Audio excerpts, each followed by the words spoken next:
असल में सरकार चाहती है कि पूरे बिहार की जनता की आंखों में धूल झोंका जाए। एक ही पद पर बार बार बहाली लेना, तो जो 86,000 आप पद निकालते हैं, 51,000 ज्वाइनिंग देते हैं, तो जो बीच का संख्या है ये कहाँ चला गया? जितने पदों पर सरकार बहाली निकाल रही है, फेयर तरीके से, पारदर्शी तरीके से उन पदों को भरना जरूरी है। तो आप डोमिसाइल लागू कीजिए। तो हर मोर्चे पर सरकार जनता को गुमराह कर रही है। नमस्कार, मेरा नाम प्रेम है और आप देख रहे हैं फर्स्ट बिहार झारखंड। बीपीएससी अभ्यर्थी TRE 3 लगातार अपनी हक के लिए मांग कर रहे हैं, सप्लीमेंट्री रिजल्ट जारी करने को लेकर, और शिक्षा मंत्री को घेराव करते हैं, पर अभ्यर्थियों पर FIR हो जाता है। हमारे साथ संदीप सौरभ हैं, CPI-ML से विधायक है। क्या कहिएगा, अभ्यर्थी लगातार अपनी मांगों को रखने वाले? देखिए, अभ्यर्थियों की मांग तो बिल्कुल जायज है और सरकार जिस तरीके से कर रही है, असल में सरकार चाहती है कि पूरे बिहार की जनता की आंखों में धूल झोंका जाए। एक ही पद पर बार बार बहाली लेना, जैसे सरकार ने बहाली के लिए पद निकाला था 86,000 से ज्यादा, 51,000 के आसपास ज्वाइनिंग लेटर दी गई। तो जो 86,000 आप पद निकालते हैं, 51,000 ज्वाइनिंग देते हैं, तो जो बीच का संख्या है ये कहाँ चला गया?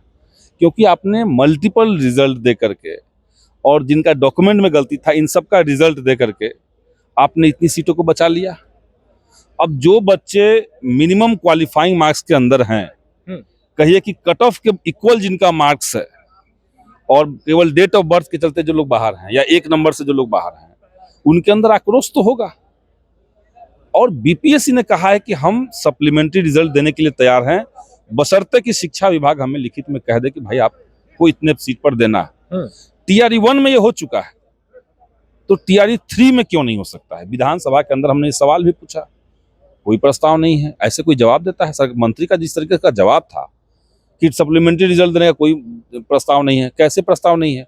तो आप जितना सीट निकाल रहे हैं, तो आप बिहार के लोगों को क्या काउंट करवा रहे हैं कि हम 86,000 पदों पर बहाली निकाल रहे हैं और अंत में आप 35,000 पदों पे घोटाला कर ले रहे हैं। आप 51,000 पे ही ज्वाइनिंग करवा रहे हैं। तो ये धांधली बंद होनी चाहिए। सरकार को जितने पदों पर सरकार बहाली निकाल रही है, फेयर तरीके से, पारदर्शी तरीके से उन पदों को भरना जरूरी है। संदीप सौरभ जी, ऐसा नहीं लग रहा है बिहार में आंकड़े कुछ और पेश किए जा रहे हैं? बिल्कुल आंकड़ों से जनता की आंखों में धूल झोंका जाता है। इतना ही नहीं, आप देखिए कि ये TRE 3 में ही 1 to 5 का जब रिजल्ट देखा गया, तो 7,440 रिजल्ट है और उसमें 6,099 जो बच्चे हैं वो दूसरे राज्यों के हैं। ये कैसे होगा? आज सदन में मैंने ये सवाल किया तो मंत्री जी ने जवाब दिया कि नहीं, आरक्षित पद जो है उस पर केवल बिहार के बच्चों का हम लोग ले रहे हैं। तो ये कैसे आंकड़ा आ जा रहा है? 7,440 में से 6,099 दूसरे राज्य के बच्चे कैसे आ गए? तो आप डोमिसाइल लागू कीजिए।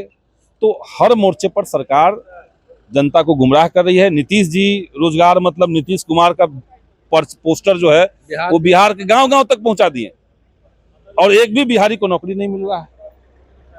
और कह तो रहे कि हम लोगों ने तो दे रहे हैं काफी नौकरी, तो कितना नौकरी नहीं दे रहे हैं ये बताइए?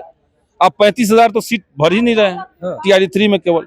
दूसरा, आप 7,000 बहाली निकाल रहे हैं, 6,000 बच्चे जो हैं वो दूसरे राज्य के हैं।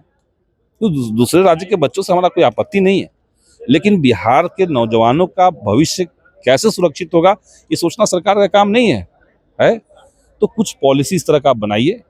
आप कुछ बिहार के युवाओं के लिए कोई डोमिसाइल नीति बनाइए। 100% नहीं कीजिए, आप 85% रखिए, 15% ओपन कर दीजिए सबके लिए। तो इस तरह की पॉलिसी सरकार को बनानी चाहिए। संदीप सौरभ जी, शिक्षा मंत्री के जो अभ्यर्थियां घेराव करने के लिए पहुंचते हैं, उन पे कार्रवाई होती है, FIR होता है। बिहार में यही चल रहा है। जब तक अभ्यर्थी सही तरीके से अपनी बात कह रहे थे, सरकार सुनने के लिए तैयार नहीं थी। रोज दिन शिक्षा मंत्री के नाम से चिट्ठी जा रहा है, ट्वीट चल रहा है, सोशल मीडिया में जा रहा है, गर्दनीबाग इतने दिन बैठे रहे, कोई सुनवाई नहीं। आप तर्क के साथ उनकी बातों को सुनते, उनके बातों पर जवाब देते, तो शायद ये नौबत नहीं आती। और अभ्यर्थी क्या वो जवाब है? इतना बड़ा हमने तथ्य के साथ बातें हमने कही और उनका जवाब आता कि इस पर सरकार का कोई विचार नहीं है। एक ही लाइन में जवाब है, आधा लाइन में जवाब हो गया। हमने पूछा कि भाई ये प्रक्रिया के चलते ये लूप होल्स हुआ, 10,000 बच्चे जो हैं वो 3 जगह रिजल्ट दिए गए हैं, उनका प्राथमिकता लिया गया था जबकि परीक्षा में फॉर्म भरते समय, तो अब जवाब देने की कोई विचार नहीं है। क्यों नहीं है? यही तो सवाल था। तो बच्चों को जब जवाब नहीं मिलेगा, अभ्यर्थियों को जब जवाब नहीं मिलेगा, उनके साथ इंसाफ नहीं होगा, तो लड़ेंगे, संघर्ष करेंगे, घेराव करेंगे। करना चाहिए। आप लोग साथ हैं? हम लोग तो साथ शुरुआत से ही हैं। इसमें कहाँ डाउट है। चलिए, संदीप सौरभ थे, किस तरीके से तमाम चीजों को लेकर अपनी बातों को रख रहे थे, वो तमाम बयान हमने आपको सुनवाया। फिलहाल के लिए इतना ही। आप बने रहे फर्स्ट बिहार झारखंड के साथ। धन्यवाद। पनोरमा ग्रुप, जो सोचता है वो करता है। आपके अपने सपनों का आशियाना।